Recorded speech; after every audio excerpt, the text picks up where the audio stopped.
Ladies and gentlemen, fellas, welcome back to the channel. Today I'm going to be doing a mock draft for a Dynasty. It's going to be our first Dynasty mock draft, at least on this specific channel. I've done some myself. I'm sure much of the following has done some. I've even done some on some other channels and in some other communities, but first one on this channel right now, I'm going to be doing a Dynasty mock draft via Sleeper. But before we get into any of that, as of right now, today, June 15th, the Supreme Draft Guide is out. The Supreme Draft Guide's out, and yes, I've spent the last 2 to 3 months prepping a bunch of profiles, my rankings, getting the site up and running itself, making it look pretty for everybody out there. And you can get it for just $10. I know I sound like a salesperson, but just $10 because of Monkey Knife Fight. The logo up above is going to be sponsoring that draft guide for this year. So all the information for that is going to be down below in the description to see if you're eligible for the offer, but everybody's eligible to have the Supreme Draft Guide, so be sure to check it out down below. If you're not yet in a position to go ahead and purchase that draft guide, the top 25 running back rankings for the 2020 fantasy football season are also down below. I'm very excited that it's finally out. I've been spending months on this thing, and I'm excited to see what you all think of it. So be sure to check out the Supreme Draft Guide,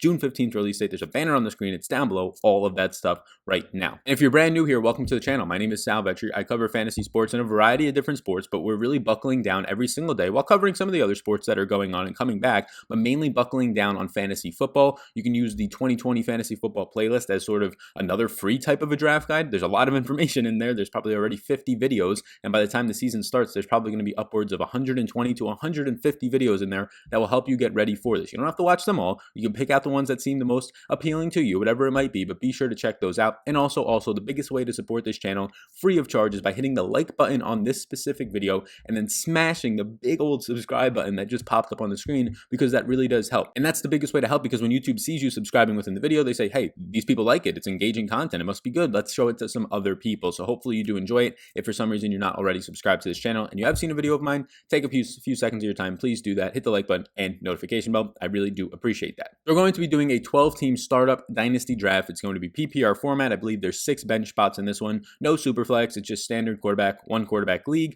I'm going to be drafting. I just picked the 5th spot. I've done some recent drafts all the way up front, all the way in the back. I feel like I always end up drafting like 1.7 to 1.9, even in real drafts that I'm actually doing right now. So I ended up picking the 5th spot. We'll see where I end up right there. Again, this is Dynasty format. If you're not familiar with Dynasty, pretty much what it means is that you get to keep your entire team year to year. This is called the startup draft, which is very similar to just any redraft format, but you have to try and draft with the idea that running backs are on expiring contracts. Players are getting older. Julio Jones at 32 years old is not as valuable as he is in a redraft format. So Julio going in maybe the first round and redraft in Dynasty, he's going to slide a couple of rounds, things like that. You have to keep in mind injuries. You have to keep in mind just the age of the player and the upside. Rookies are going to be so much more valuable, or high upside rookies, than guys like Julio Jones. Second-year players who just had a breakout, or third-year players like a DJ Moore who's coming into his prime, a Kenny Galladay. These types of receivers are seen as the premier receivers in their class. Michael Thomas is still going to be great because he's young. Devontae Adams is a little bit older, so he's not going to be as valued as he will in a redraft. Those are the things you have to keep in mind. Contracts, really the big one is age and upside of talent, your backfield situation, all those types of things. For this one, we're not going to do super flex, which means you get to start a quarterback in your flex. So it makes it a little bit more simple. We'll do a super flex in the future, but be sure to hit that like button, all those things.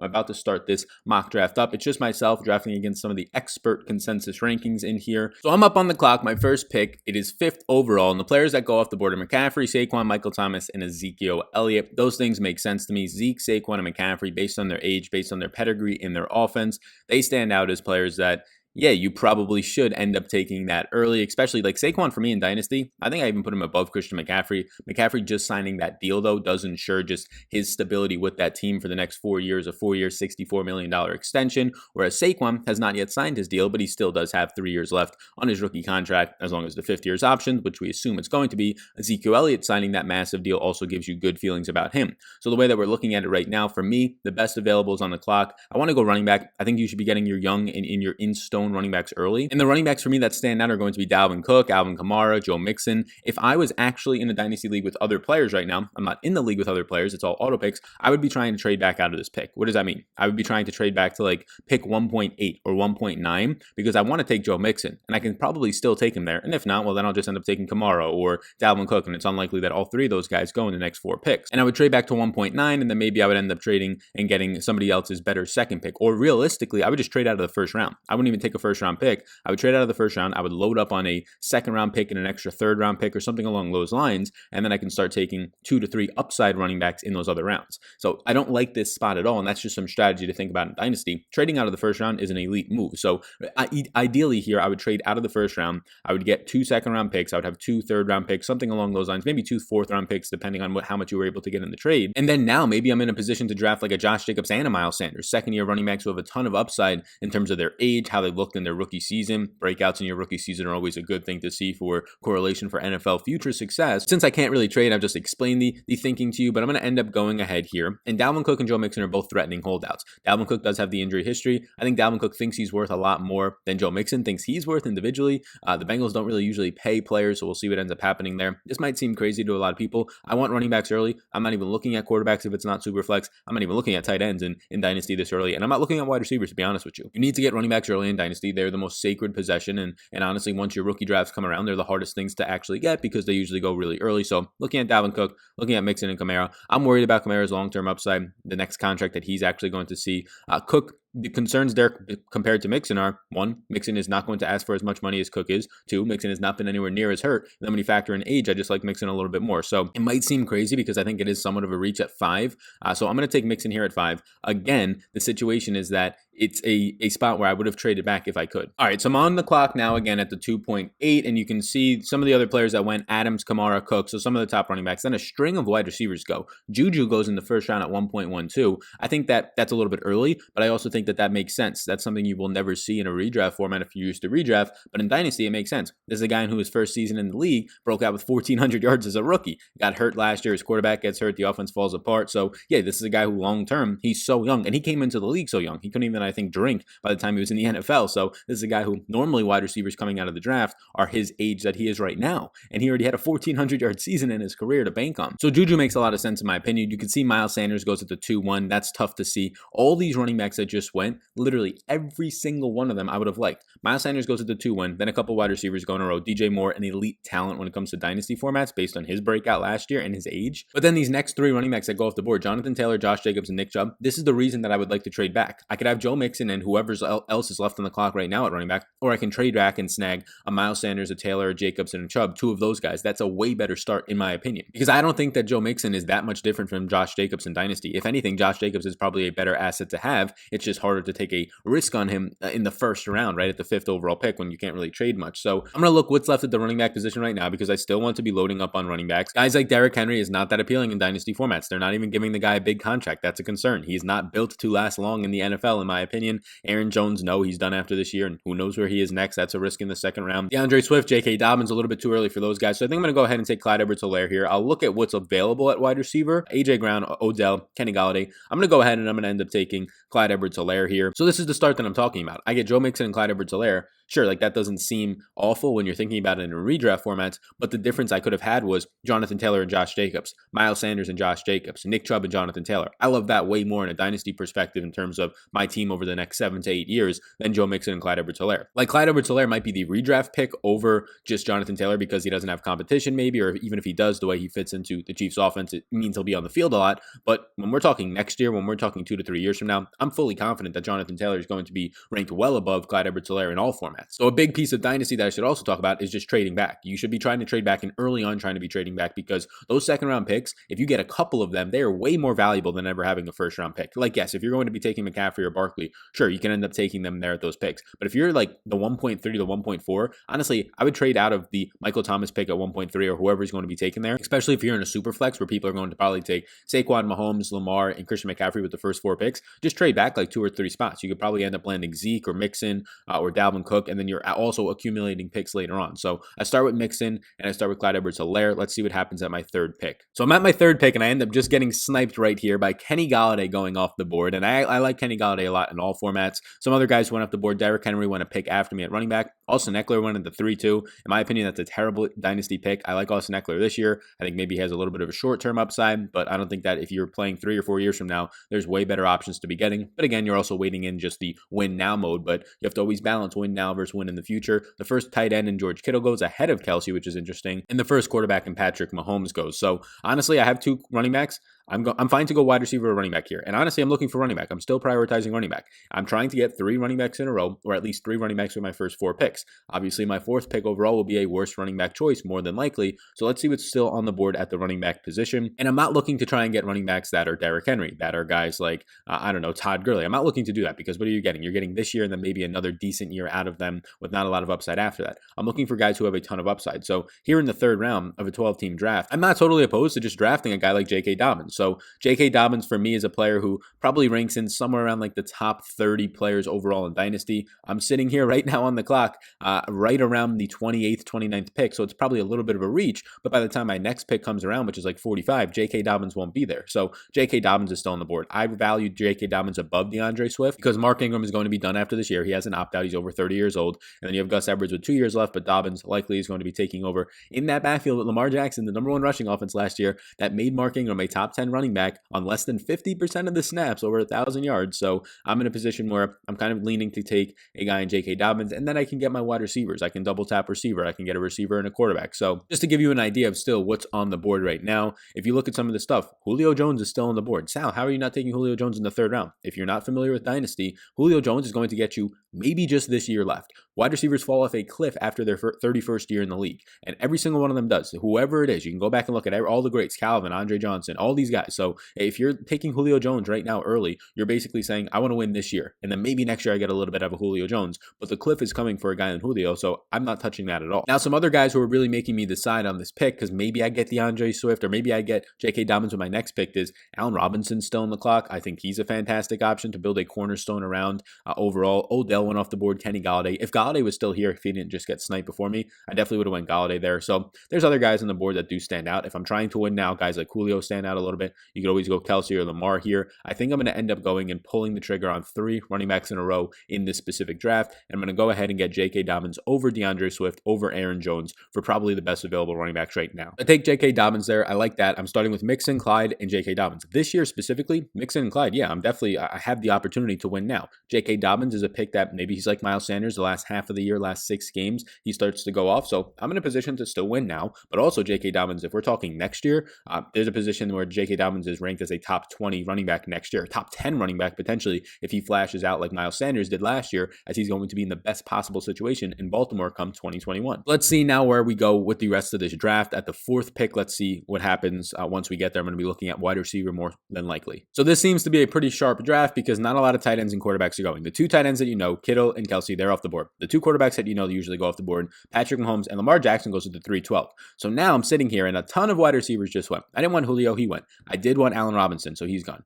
I really was interested in Calvin Ridley and DK Metcalf. They're both off the board. CeeDee Lamb goes in the 4th. I think that might be a round too early, but obviously maybe the number 1 dynasty wide receiver, probably the number 1 dynasty wide receiver. I can't complain too much with that. So let's see what's still left on the board at wide receiver. I did take a brief look at quarterbacks, but it's still too early for me, and it's only a 1 quarterback league. If this was super flex, yeah, the 4th round, if you didn't take one in the first 3, is where you should start considering it. Definitely by the 5th round, you should probably try and snag one of them, even if especially if it's a deeper league like 14 or 16 teams, then you want to start taking them earlier. So let's look what's on the board right now at wide receiver. I believe that Cortland Sutton already went off the board. Yes, he did. We're going down a little bit more, so we're pretty far down these rankings right now. Keenan Allen's still on the board, which might not get more than like 2 years out of him. Terry McLaurin's on the board, and I think this is going to be the pick. Terry McLaurin stands out to me as a guy who, coming into this year, is in an absolute breakout mode. I like Terry McLaurin. We already saw him break out a little bit last year in the worst possible situation. The possibly worst offense, shuffling around quarterbacks, Dwayne Haskins being brutal until the last maybe 2 weeks of the season where he looked actually serviceable, but Terry McLaurin the whole time was balling out against top cornerbacks in the entire league. He looked like a bully out there. So I'm going to take Terry McLaurin, and I like this because once again, I'm in a win now mode, but also definitely my future looks really bright. Having Terry McLaurin as your wide receiver 1 for this year, that doesn't sound fantastic, but we still have a whole draft to go. But come next year, a guy who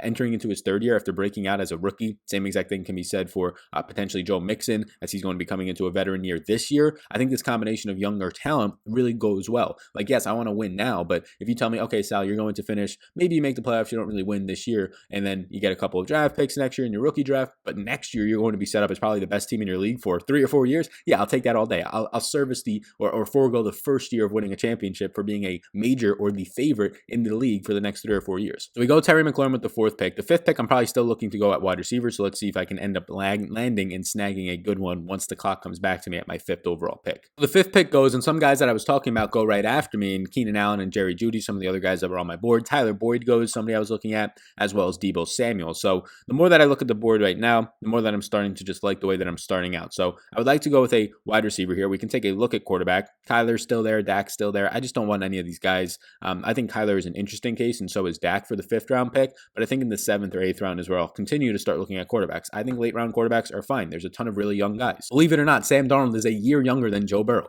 Believe it or not, you can get Joe Burrow later in drafts.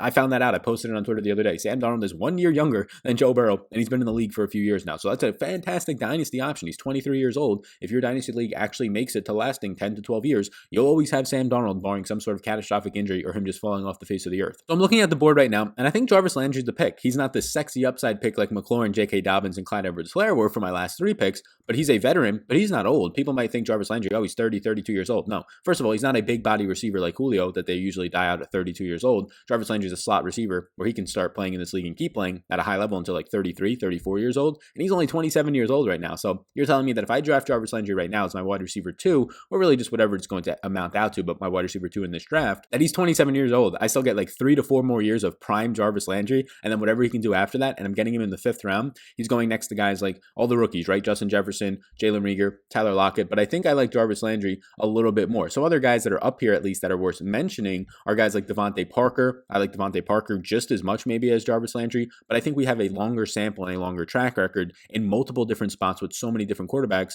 of Jarvis Landry doing well. We got the Devontae Parker breakout last year, and maybe that's something to come, but it's not as much comfortability when I'm trying to make this pick for the long term, not just this year. Jarvis Landry in the 5th round to me at 27 years old for 3 to 4 more years of peak Jarvis Landry, which sets up to be a nice offense this year at least and for the foreseeable future. Yeah, I'll go ahead. I'll take that in the 5th round. So the first 5 rounds of this, I don't know if I'll go through and do like the full 14 round draft on here, the mock of it, but I'll try and get like maybe the first 10 rounds. But I'll go Joe Mixon, Clyde Edwards-Helaire, J.K. Dobbins, Terry McLaurin, and Jarvis Landry. I now have cornerstone pieces at running back for the foreseeable future. I don't feel like any of my picks are just guys that I'm renting for 1 to 2 to 3 years. I think every single guy that I've drafted is going to give me anywhere from 4 years of peak performance when it comes to Jarvis Landry and maybe Joe Mixon, all the way up to like 7 and 8 years, depending on the lifespans of McLaurin, J.K. Dobbins, and Clyde Edwards-Helaire. McLaurin being a younger wide receiver, honestly has a lifespan of like another 10 years in this league if he can continue to produce and be the guy that he was last year and take strides off of that. Let's see where the board goes, approaching my 6th pick at the 6.8. Man, oh man, I was looking at the board and so many names I wanted came off. So we get a run at quarterback, Kyler, Deshaun, and Dak. They go.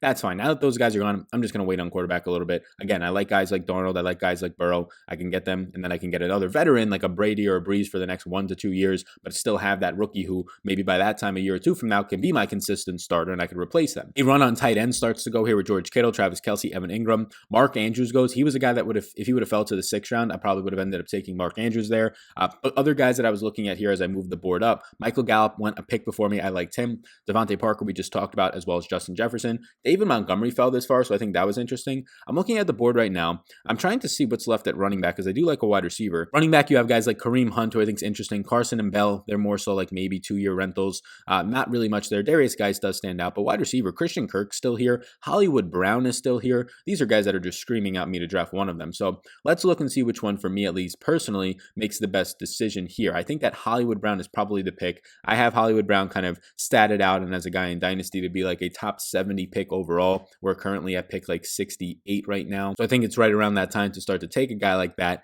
The more that I look at some of these other players, David Montgomery going 2 picks before me, that was huge because he really fell down the board. I didn't need a running back, so I passed on him a couple times, but he fell down the board in a major way. Looking at some more guys, tight ends, I don't really want much there. I think you can take Le'Veon Bell. It's going to be between Le'Veon Bell, Christian Kirk for me, and Hollywood Brown. I think I like Kirk a little bit more than Hollywood Brown. Brown has that upside, right? Finally going to be healthy for the 2nd year, but he's in an offense that for right now is not that exciting, whereas Christian Kirk's is very exciting. And then also at running back, I feel a little bit set, so I don't have to go with the 1-year rentals in Le'Veon Bell. The reason that I might take Bell or that you consider it here is J.K. Dobbins you're not really relying on for much of the season. So if you're in a position where you're saying, I want to win now, like McLaurin, Jarvis Landry, Mixon, and Clyde, they give me an opportunity to win now. Dobbins to the 3rd round pick more so gives me an opportunity to win next year in the years to come. Maybe this year if he can get hot down the stretch. But Le'Veon Bell, if I drafted him here, that would be that piece that you need to win now a little bit more. It's all about balancing it. So Christian Kirk, Le'Veon Bell. I actually think the more that I think about it, Le'Veon Bell might be the pick here. You get maybe 2 or 3 years out of Le'Veon Bell as a starter, and Christian Kirk Marquise Brown, Will Fuller, those are all guys that I like, but maybe I can get one of them at the next pick. I already have 2 stable receivers. If you get running back here, you really kind of just load up. I think Le'Veon Bell's fallen too much. I think he's a guy who should be taken as around a top 60 pick, and he's fallen to 68th overall. Another guy who is on the board here at running back is James Conner. I think similar things can be said about him. So yeah, I think it's about preference. Like these 3 running backs, Carson, Conner, and Bell, compared to the 3 wide receivers that are still left in Kirk, Brown, and Will Fuller even, those guys are all very close for me. Will Fuller maybe a little bit further down. So it's really about preference. We have 3 running backs. We need another wide receiver or 2. I'm going to end up going right now with, well, running backs matter way more. I'll end up going with Le'Veon Bell here in the 6th round. Again, not as sexy as a pick for long term, but for the next 2 years, I think it fills a void where we got J.K. Dobbins here for the future. We'll see what happens to the next pick. Now that I have 4 running backs, 2 receivers, I want to take 1 or 2 receivers with my next 2 picks and then get that quarterback as long as a major run doesn't happen. Get that cornerstone tight end potentially with my 8th or 9th pick. So let's see what happens before we get back to our 7th pick, the 7.5, where I'll be looking for a wide receiver. I figured it would happen, but it's absolutely brutal. Carson and Conner go, so I'm sure that Le'Veon Bell wouldn't have been there at the next pick. But then right in a row, Will Fuller, Christian Kirk, and Marquise Brown taking 3 out of 4 picks, all right before me. So that hurts a little bit because now we're looking at receiver. And although I like guys still left on the board, I really enjoyed Christian Kirk. I really enjoyed Henry Ruggs and those types of players. So maybe now that I look back at it, if we can redo this, Le'Veon Bell there already having 3 running backs, loading up on a Christian Kirk or a Hollywood Brown there with the 6th pick, probably the right decision. But that's why we mock. That's why we continue to learn, because now my wide receivers are going to start to look really thin. Guys like N'Keal Harry, guys like T.Y. Hilton, Denzel Mims, these are my best available guys. I think there's some upside in some later round picks, but the more that I look about it right now, the more that I'm not really loving everything else that's left on the board. And I'm also in a position to potentially even take a tight end here and just go and get one of these higher upside younger tight ends before they go off the board. So I need a receiver, which is the scary thing. Might get a receiver here, might wait, because I like some of the later round receivers now than this kind of gap period. I don't want a quarterback yet. So I might end up going and getting one of these tight ends. Darren Waller, Hunter Henry, those guys are there. We can wait an extra round and just get mini Gronk and TJ Hockenson or Noah Fant. I think I might do that. So let's end up going with wide receiver. Man, oh man, yeah, it really does stink that you end up not getting to a guy like Christian Kirk there. So I'm going to get N'Keal Harry here as my 3rd wide receiver, former 1st round pick coming into his 2nd year. I think there's a lot of upside for a guy who produced in a major way at college and just dealt with injuries all of last year, dealt with an offense that was ever changing with suspensions and players leaving, Josh Gordon and Antonio Brown, and just a ton of things, right? So we take N'Keal Harry there. I do think we're very thin on this team at wide receiver right now, so that's something later on we're going to have to continue to load up on. Missing out on Christian Kirk over N'Keal Harry and Hollywood Brown over N'Keal Harry. Yeah, as of right now, it doesn't look great. But if N'Keal Harry comes out this year and the Patriots are half decent and he puts up an 1,100-yard season, nobody's going to bat an eye at that. So I think it's still a fine pick in the 7th round. Let's see where I get in the 8th round. All right, so I'm looking at the board, and the guy that I was really hoping to get, Michael Pittman Jr., just goes off the board to the Colts. So now with the wide receivers, we're really starting to struggle here. But we have 3 wide receivers, 4 running backs, and tight ends started to go in a major way. Hunter Henry, Darren Waller, and Noah Fant. And I think I already know my pick before even looking at it. I'm looking at the board at other spots. Deontay Johnson is still on the clock. He's somebody who really does stand out, getting a lot of hype in all formats. But I'm looking at the clock right now, and TJ Hockenson is still on the clock. You need a tight end. Of course you need to roster a tight end. After TJ Hockenson, Mike Gesicki's still there. Jonnu Smith is some later round guys, even Chris Herndon. But TJ Hockenson is a guy who, after this year, after 2 years from now, he could be the best tight end in the league or up there with the Kittles and the Kelseys. So it's a decision on having a premier tight end on your team for even after this year potentially, or like a Deontay Johnson and shoring up my wide receivers. I think I'm going to end up going Hockenson here because if he goes off the clock, and I'm sure he's going to go off the clock after this round by my next pick, then I'm starting to have to stick with guys like Jonnu Smith, Irv Smith, guys that I think are talented, but nowhere near the upside as a TJ Hockenson. So I go TJ Hockenson here with my 8th pick. I secure my tight end, and now it's all aboard the wide receiver train. Quarterbacks, there's still a lot left. All right, so you can see a couple of other tight ends went. Hooper and Dallas Goedert tells me that likely TJ Hockenson would have went before those guys. Now more quarterbacks go in Joe Burrow and Baker Mayfield. I need to start looking at quarterback because it is starting to thin out at this point, but Aaron Rodgers still probably has 3 or 4 years of peak Aaron Rodgers in him. Sam Darnold's on the clock, so I think by my 10th pick, I'm going to go back-to-back quarterbacks with my 10th and 11th pick. But right now, we got a little bit lucky because Deontay Johnson is still on the clock here. So is Mecole Hardman. So 2 guys that I'm very, very high on. I do like both of these guys. I like Hardman maybe even a little bit more. Let's see where my rankings are. So I have Deontay Johnson like 3 or 4 spots ahead of right now Mecole Hardman, but you can see there's a lot of talented wide receivers on the clock that this is the rounds where I start to like to load up on them. That's why I feel a little bit okay taking Le'Veon Bell in the 6th because Mecole Hardman, Deontay Johnson, Preston Williams, Curtis Samuel, Sterling Shepard. There's still a lot of talent down here with a lot of upside. So Deontay Johnson versus McCole Hardman. We know that Travis Kelce, we know that Tyreek Hill are going to be in Kansas City for a while. We know that Juju is going to be in Pittsburgh for a while, but really nothing else after that. So Deontay Johnson is where I'm going to go with my 4th wide receiver in the 9th round of a dynasty draft. I like that a lot. The strategy now for me is to go and get at least one quarterback in the 10th round, and potentially, depending on what's on the clock, just double tap the quarterback position in rounds 10 through 11. We'll be done with it, and we'll get to finish out the final 2 rounds, 12, 13, 14, so I guess the final 3 rounds with wide receivers. Maybe we get a 5th running back in there, but I feel pretty good so far about this spot. Alrighty, so we're back on the clock now at the 10-8. A lot of guys that I was just hyping up. McCole Hardman, Brandon Ayuk, another rookie. Laviska Shenault, another rookie. Preston Williams, Curtis Samuel, those guys are gone. Some quarterbacks, Tua goes off the board. Pretty nice, sharp pick there at the 9-8. That was that guy's first quarterback, which is kind of interesting. Matt Ryan goes off the board, the stable of consistency. So I'm going to get a quarterback here and probably go back-to-back. Aaron Rodgers, Matt Stafford, Daniel Jones. Look at all the quarterbacks, right? There's so many good quarterbacks on the board. So even in Dynasty, you don't have to worry about going early. These 5 quarterbacks are still left, and I would be fine with starting any of them as my QB1. Aaron Rodgers, Matt Stafford, Daniel Jones, Jared Goff, and Sam Darnold. I think all those guys are great options, and now I just get to pick out of 5 really good options, so let's see which one we want to take. So the way that I look at it is to take one of these veterans between Aaron Rodgers and Matthew Stafford, and honestly, I think I'm going to take Matthew Stafford here. He's 4 years younger than Aaron Rodgers. They both had similar injury history. Yeah, the back of Matthew Stafford is a little bit scarier than a shoulder and a clavicle with Aaron Rodgers, and maybe concussions, but Aaron Rodgers is now, at least for the next 1 to 2 years, seeming to be in more of a run-first offense for the final 2 to 5 years of his career, so that's not great. 2 of the final 5 years of his career, maybe. But Matthew Stafford, he could play in this league for another 8 years. That's upside. Daniel Jones, Jared Goff, those are one of the guys that I'm going to hope to double tap on the next time around. So let's take Matthew Stafford here in the 10th round. Just to look at the board at running backs. Ronald Jones, Matt Breida, I think those are interesting guys. Look at the board at wide receiver. Anthony Miller's still there. Anthony Miller, if he falls to the 11th round, we might have to hold the brakes on double tapping or a quarterback and take another wide receiver there. So right now, let's take Matt Stafford, though, at the 10th pick. Let's see what's on the board once we get back around to my 11th pick. All right, so we're in the 11th round right now. And look, guys went off the board. Daniel Jones, Aaron Rodgers, other guys I was looking at. The quarterbacks that I like are Jared Goff, Sam Darnold, even Jimmy Garoppolo, Justin Herbert for long-term upside is on the clock or is on the board still. But the guy who stayed on the board, and I still need wide receiver help with just having 4 guys, Anthony Miller is still on the board. Marvin Jones is still on the board. Now, Marvin Jones is older. Anthony Miller is only coming into his 3rd year in the league. This is an easy choice for me here for Anthony Miller. So I'm going to go ahead. It's an easy decision at my 11th pick to take Anthony Miller. I need wide receiver help. I got a lot of upside wide receivers now. N'Keal Harry, Deontay Johnson, Anthony Miller, Terry McLaurin, Jarvis Landry is that nice stable wide receiver piece of our offense. So I'm feeling good about this team. My 12th pick will likely be a quarterback unless another guy just falls off a cliff and falls down to me. So I'm on the board in the 12th round. Darnold and Goff, the 2 guys that I really did want, they're both off the board now. So it might be a position where I like Drew Lock, I like Jimmy G, but I think one of them might fall back around to me. If not, I can just get a veteran quarterback like a Drew Brees, like a Tom Brady, to just hold me for 1 or 2 years because Matt Stafford is going to hold me for the next 6 to 8 years is what the hopes are there. So I want to take a peek at what's left at running back. We need to get one of these running backs at some point. Anthony McFarland is still on the clock right now. I do think that that's interesting. Anthony McFarland, for me, even in Dynasty, is still like a top 50 running back. Might be a little bit too early to be going Anthony McFarland, in my opinion, but let's see what else is left at wide receiver. So everything that seems to be left right now, for me at least, is just a little bit too much. Like KJ Hamler, Allen Lazard, James Washington, Sammy Watkins. These are all guys that I feel like I can get 1 or 2 rounds later. Probably not 2 rounds later, but at least 1 round later. The guy, if anything, that stands out the most would be Sammy Watkins, but even then I feel like I'm stretching. At the running back spot, it's the same exact thing. All of these guys almost feel like I'm stretching a little bit, so maybe I take another veteran running back here and just kind of roll with that. Like a guy like James White at this point, he's a guy that stands out that's still on the clock that, yes, you're obviously not getting a lot of flashy upside. Antonio Gibson is another rookie that stands out here.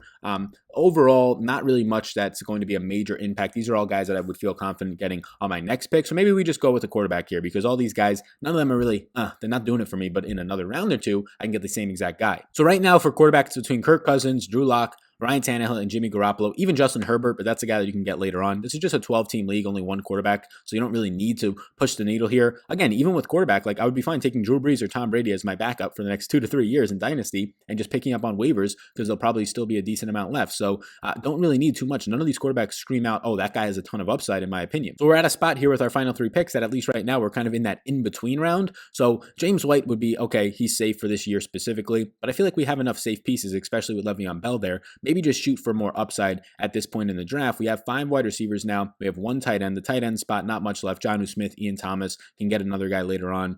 Even Chris Herndon might still be left in the clock here. Jay Sternberger. So the way that I'm going to go about this is trying to shoot for upside at the running back position. And it'll be between Anthony McFarland and Antonio Gibson. Gibson might have been the best running back in this draft, depending on if we just saw more touches out of him. There's a lot of uncertainty there. Anthony McFarland lands in a pretty nice spot, depending on the James Conner situation.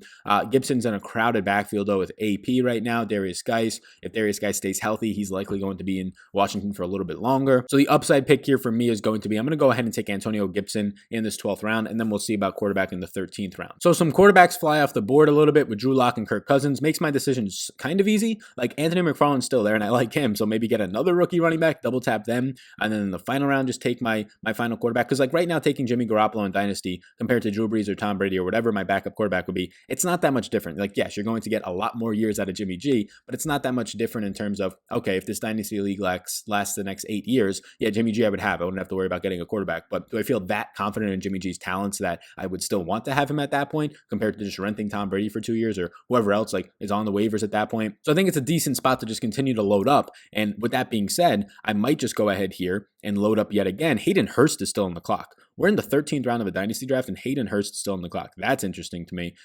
That's another tight end. But running back Anthony McFarland is still here. Load up on talented young running backs. I'm going to take Anthony McFarland, double tap the rookie running backs at Antonio Gibson and McFarland in the 12th and 13th round, and then we'll get to our final pick in the 14th round. So a bunch of quarterbacks go off the board. Jimmy G, Justin Herbert, Tannehill, and Drew Brees. Hayden Hurst finally goes off the board. Ian Thomas, some other tight ends go off the board as well. Chase Edmonds is a nice 14th round pick. Look, if this was a real dynasty draft and not a mock, it would be a 20 to 22 roster spot draft in my opinion. You should always be pushing for more roster spots because I'm only going to have one of a backup tight end and backup running back, and I want to be able to have a little bit more. Because right now I'll only leave this draft with either one of a backup tight end and backup quarterback, but in a 20 round draft or a 20 roster spot, 22, whatever it is, you're going to have 2 or 3 of those positions. So just keeping that in mind for the purposes of this video, it's not going to have everything. So let's look at quarterback at a backup quarterback here. Gardner Minshew, Tom Brady, Teddy Bridgewater, Jameis, all these names are on here. Honestly, Gardner Minshew might be the call here. He might not be the starter after this year, which is a concern, but Tom Brady only has maybe 2 years left in the league. Teddy Bridgewater just signed a pretty decent deal. They all look okay to me, right? So I'll go ahead. I'll get Teddy Bridgewater. If I need to, I can pick somebody else up. So that closes out this draft. Let's go ahead and kind of look at what I did here. We started off with Joe Mixon, Clyde, and J.K. Dobbins. Triple tapping running back is something I really enjoyed doing. And then we get 2 upside receivers. Terry McLaurin, a lot more upside than Landry, but Landry's only 27 years old. And he's a model of consistency at this point, and he could probably play at a high level for the next 5 to 6 years.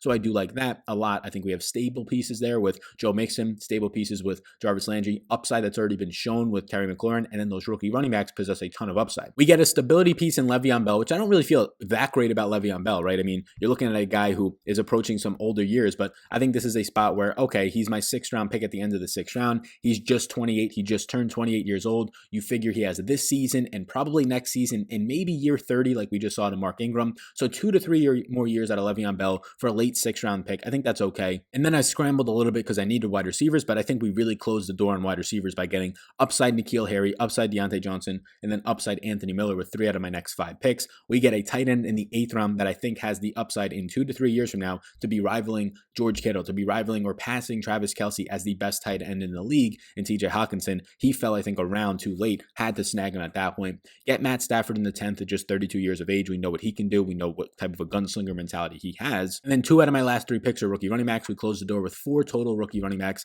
I think that's fine. Teddy Bridgewater is just sort of a quarterback to close the door on. So if this was another 5 or 6 rounds, I would take 2 to 3 more wide receivers. I would probably take 1 to 2 more tight ends, another quarterback, right? So that's the kind of the mindset there. But this is a dynasty draft, mock draft right now on this channel, 2020 Fantasy Football. Hope you all enjoyed it. My name is Sal Vetri. The draft guide is now out. Linked down below. Check out the draft guide. It's going to be $10 if you're eligible through Monkey Knife Fight sponsoring it. The top 25 running back rankings are also down below. Be sure to hit that like button. Smash the subscribe button before you go. Thank you so much for tuning into this draft. Let me know your feedback in the comment section. Follow me on Twitter with any questions in the comments or Twitter at SalVetriDFS.